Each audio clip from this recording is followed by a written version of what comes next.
Colegiada de Sar.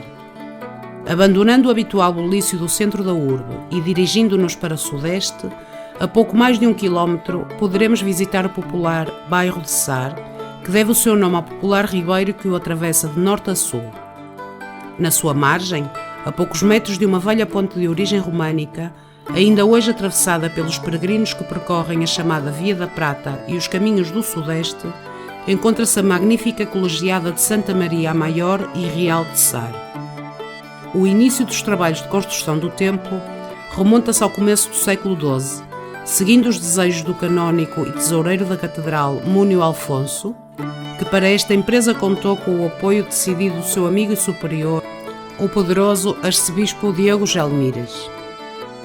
Depois de 22 anos ocupando o cargo de bispo de Mondoñedo, Múnio decidiu retirar-se voluntariamente em 1134 e fê-lo precisamente nas dependências deste pequeno cenóbio, cujas obras nunca chegou a ver concluídas, pois faleceu um par de anos depois.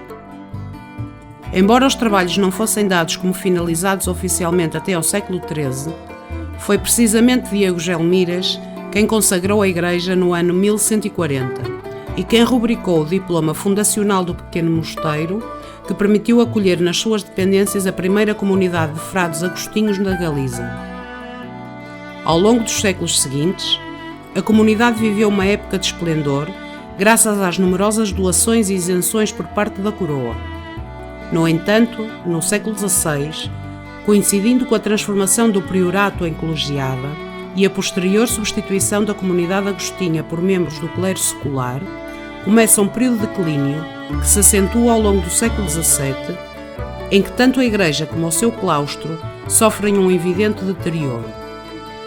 No século XVIII, em pleno auge do barroco compostelano e graças à ajuda brindada pelo mosteiro de São Martinho Pinário, realizam-se intensos trabalhos de conservação e restauro, seguindo as recomendações e os relatórios de alguns dos arquitetos mais importantes do momento, como Domingo de Andrade e Fernando de Casas.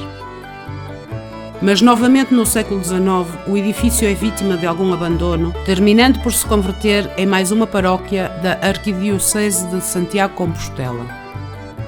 A sua magnífica igreja conserva grande parte da sua primitiva estrutura românica.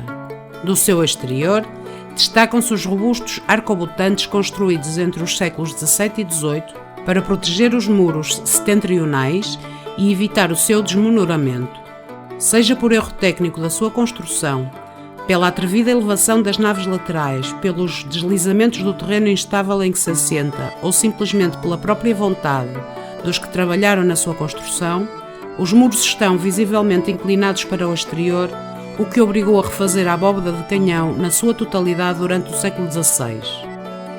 O seu interior, de planta basilical e elegantes proporções, impressiona os visitantes pela inclinação das colunas na direção das naves laterais, transmitindo uma forte sensação de instabilidade. A pia batismal, situada à direita da porta principal, é uma interessante peça arqueológica do século XII. O interior do templo comunica-se através da sacristia com um magnífico claustro, o único da cidade que conserva vestígios do seu estilo românico original.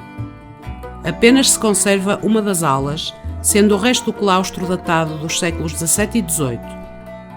A fonte que ocupa o espaço central, muito similar à que podemos observar também no interior do claustro da Catedral de Santiago Compostela, data do século XIII e foi construída a partir de um único bloco de granito.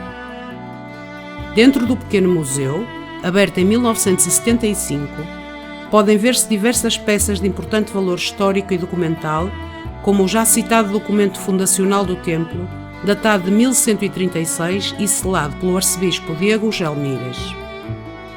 Na secção dedicada à ourivesaria, podem ver-se objetos litúrgicos realizados nas oficinas dos ourives de Santiago Compostela no século XVIII. A coleção arqueológica é formada por uma série de peças pertencentes ao antigo claustro românico, estilisticamente vinculadas ao mestre Mateu e à sua escola. Entre estas peças encontram-se os restos das rosáceas originais da época românica que presidiam a fachada ocidental do templo e que foram retirados no século XVIII. Para nos despedirmos deste singular entorno, Nada melhor do que um passeio pelos trilhos das Baranhas do Sar.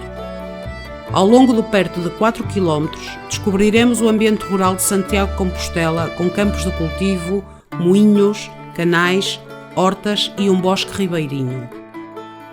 Na realidade, uma Baranha, Branda em português, é uma zona parcialmente inundada, situada nas margens de um rio e que se mantém verde durante todo o ano. Antigamente, as pequenas explorações agrícolas utilizavam estes terrenos como pasto para o seu gado. Ao longo do caminho, podemos ver numerosas espécies de flora, como salgueiros, carvalhos, bétulas e loureiros, além de numerosas plantas herbáceas. As Baranhas são também um refúgio para diversas espécies de fauna, como anfíbios, répteis, aves e pequenos mamíferos. Estamos, pois, perante um ecossistema riquíssimo, mas ao mesmo tempo muito frágil, que cumpre uma função muito importante na regulação da água, retendo-a quando chove em abundância, evitando deste modo que se produzam cheias e inundações repentinas.